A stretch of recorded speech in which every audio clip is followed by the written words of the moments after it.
All right, let's dive into this and unpack the most anticipated standalone VR heist experience of the year, Payday Aces High. But man, looking over this intel brings up a massive question for the entire franchise.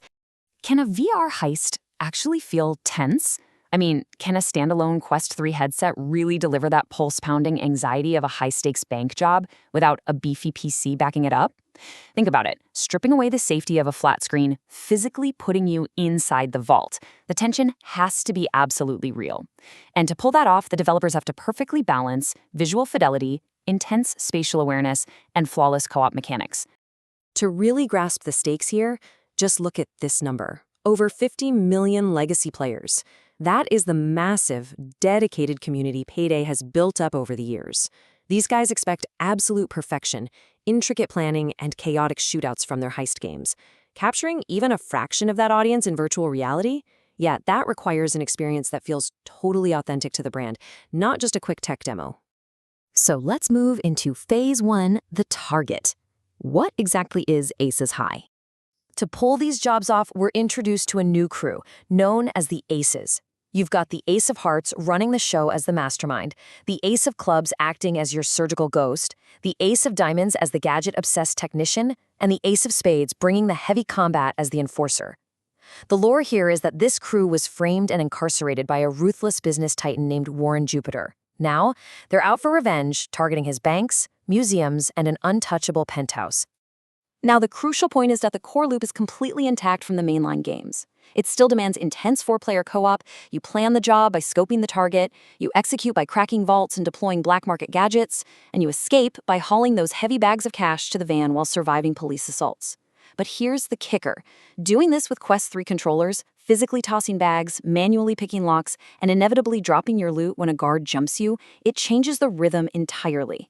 And we've got confirmation straight from the Starbreeze CEO that this is a native VR experience.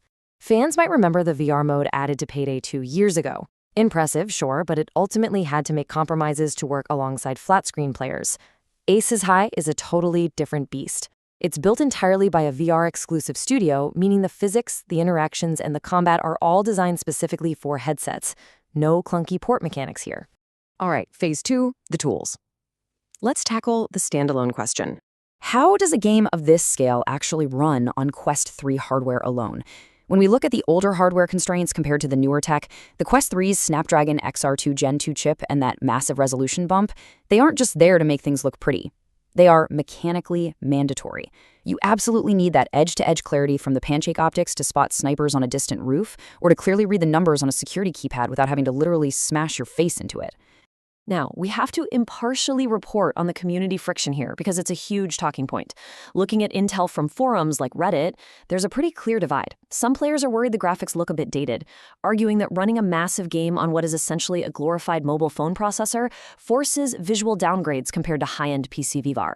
On the flip side, others are praising the unmatched visual clarity and the freedom of the Quest 3, arguing that the wireless nature and crisp lenses make it a far superior heist experience. And honestly, here's why those graphical compromises might exist in the first place. The processor is handling some massive background calculations. It's not just rendering graphics, it's dynamically pathfinding advanced AI like shields, snipers, and those terrifying bulldozers. It's managing horde-style police assaults, completely randomizing guard routes and camera placements every single time you load a heist, and synchronizing all of that physical chaos across 4 separate headsets in real time. That is a heavy, heavy lift for a standalone headset. Moving on to Phase 3, the crew. Let's talk co-op chemistry and social design. So what makes a heist game work in VR that a flat screen just can't replicate? The tension absolutely skyrockets.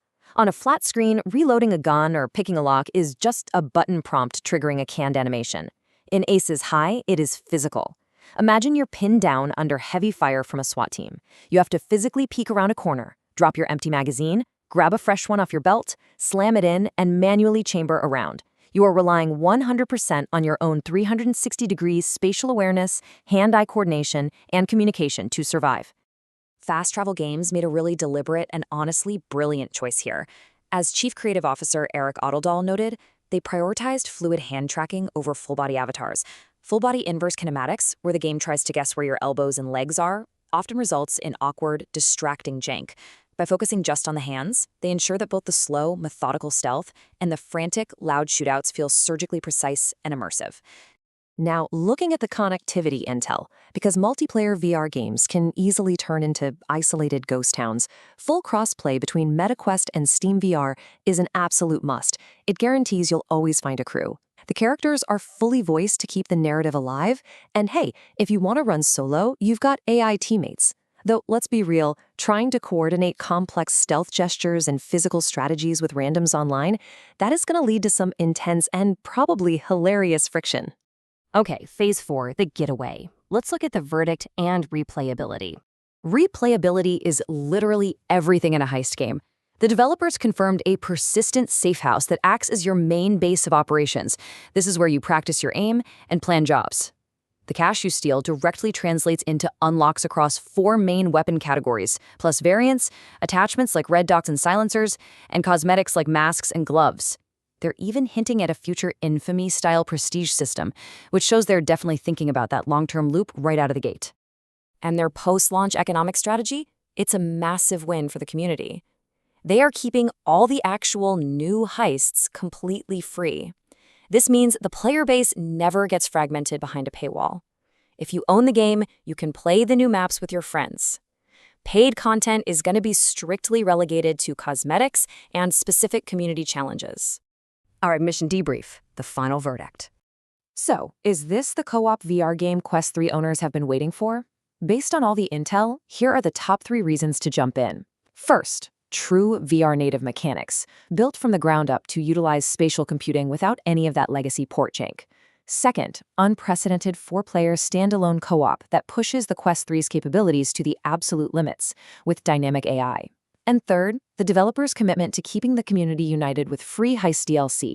If you've been waiting for a deep, replayable tactical shooter in VR, this hits all the right marks. But, and this is a big but, there is one crucial caveat you absolutely need to take away from this. Aces High requires a strict, always-online internet connection. This applies even if you are just playing solo in your headset with AI bots. For players who travel frequently, have spotty internet, or just strongly prefer entirely offline experiences, this is a significant limitation you need to be aware of before diving in. And that wraps up our explainer for today. But now I want to pass the planning phase over to you. Analyze the intel we've covered today and tell me, what does your absolute dream VR heist scenario look like for a future Aces High update? And what kind of crew are you putting together to pull it off? Think about it, drop your thoughts, and keep that spatial awareness sharp. I'll see you on the next job.